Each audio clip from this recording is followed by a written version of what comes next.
Hi, mayam ngasi bread omelette semjage yam isam sama mongda ado kamaina semdoino do ai haijarage miyam yeminarasi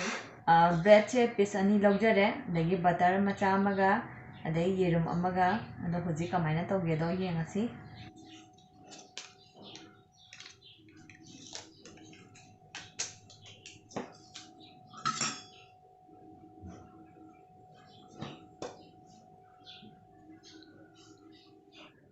bread che butter table laujare fry pan se salasi aduga toast kan toast yemnaba Hojik fry pan se sare ado bread che hapchunjarage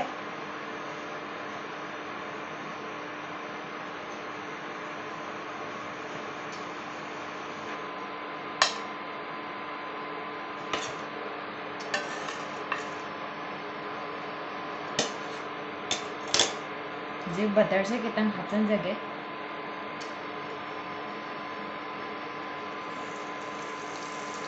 yerum se thugaijarage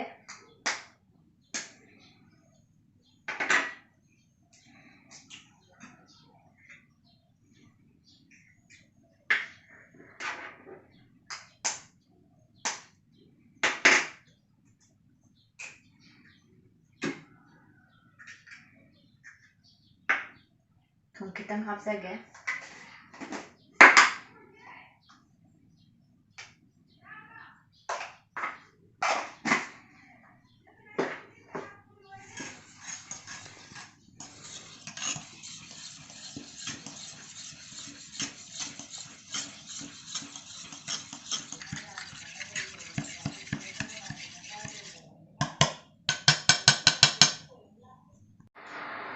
hojik thau se sare yerum bhajanjarage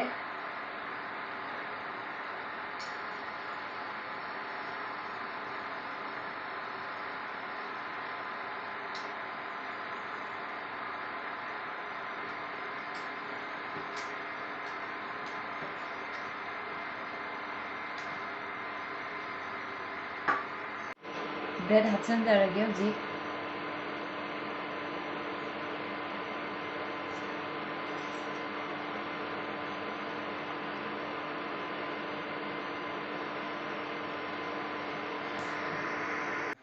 Simakada untuk jarage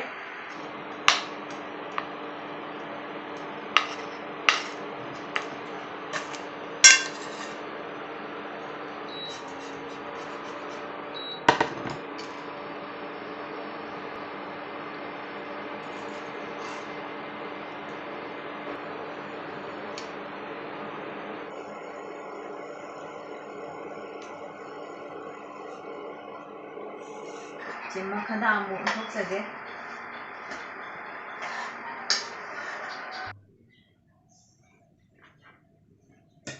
hojik mulle lauthajarage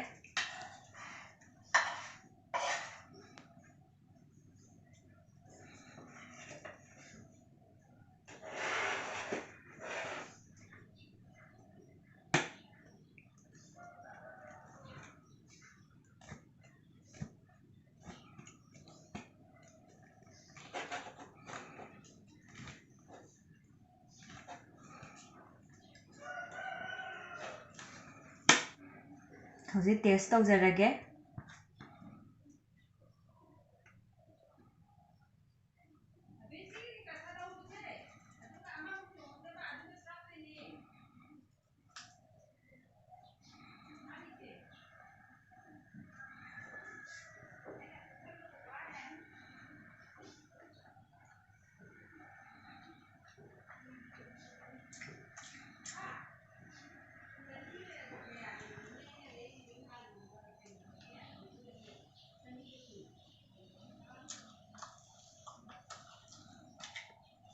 yam hawi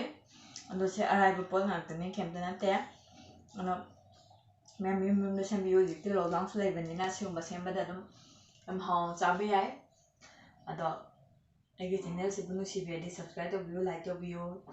me comment amam tak bibiyo matang sai tawsinjage bye